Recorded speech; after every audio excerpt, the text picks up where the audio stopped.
फिर मेरे बेटी पे राजपूत समाज के लोग गा दिए हैं। कैसा उस लड़के को ही सपोर्ट करना। जितना लोग के FIR करे के बाद कर,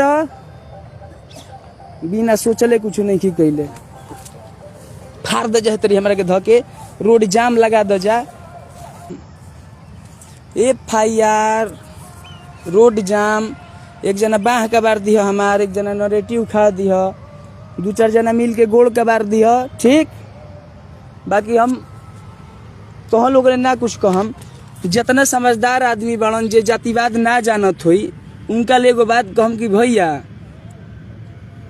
तारा के लाइव मार दिहल जाओ, ओकरा बाद कहल ना जाओ। तो जान तोड़ा हमारे के केहू देखे तो का कहे, भागा है, भागा है, गोली मार दिया जाएगा इसको। अरे यार, तो रोग सब सोची समझी देखी। एगो फीलिंग हमारो बा, गाना तो ना उतारम जब ले ना कह दिहल जाए कि बबुआ रे जाए दे, हमरो ले भइल रहे लाइव।